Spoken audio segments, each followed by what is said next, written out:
Now to the class of 2021, your training starts today. You will learn so much just over the next 6.5 weeks through your plebe year in your 4 years here at the Naval Academy. We will talk to you often about the lessons of history, and I think that should start here today. Now, I could speak to you about many great naval battles, the Battle of Midway, the Battle of Coral Sea, Pickett's charge at Gettysburg, in terms of great land battles.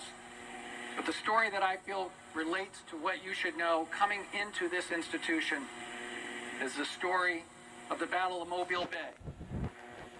Now, this happened during the Civil War, and for all of us, we have to remember, during the Civil War, the Naval Academy was shut down for fear that the South would run it over. It was given back to the United States Army in 1861.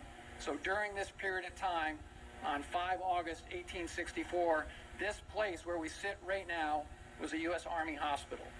And on this particular day, in the opening of the Gulf in Mobile Bay, there were two principal characters involved. The first was the first superintendent of the Naval Academy, Admiral Franklin Buchanan. He was the only Confederate admiral, and he was in charge of a flotilla of ships led by the ironclad Confederate ship Tennessee, the strongest ironclad on the water. Now, for the Union Navy, led by Admiral David Glasgow Farragut, he brought an entire squadron of 15 ships, led by 4 ironclads, the lead of the ship, USS Tecumseh. How appropriate that we are in Tecumseh Court. And 11 other wooden ships propelled by a single screw, lashed together in columns of 2.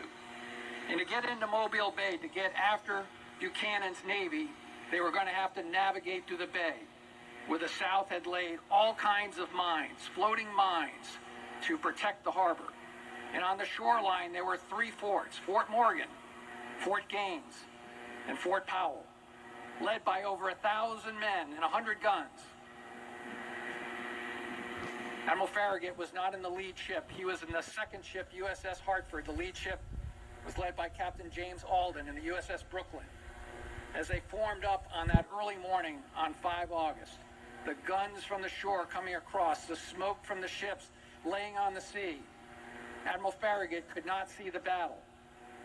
He went into the rigging, and one of the sailors went up there, and they lashed him to the mainmast. And as they approached the harbor, the mines clearly visible, the USS Tecumseh hit one of the mines, suddenly burst, the bow flew up and sank into the water like a straight arrow, less than 25 seconds from impact to sinking. The lead ship, USS Brooklyn, Captain Alden, stopped his ship. The whole formation turned into an accordion of a mess. Admiral Farragut took the initiative, called for USS Hartford to come hard port, and as he sailed up with USS Brooklyn and Captain Alden to his right, Captain Alden pointed at the minefield. And there was our hero, Admiral Farragut, lashed to the mainmast. He pointed to the minefield and said, "Damn the torpedoes!" Full speed indeed. And he waged into battle. And he won that battle. He met Franklin Buchanan. All 14 of the remaining ships sailed through without a single explosion.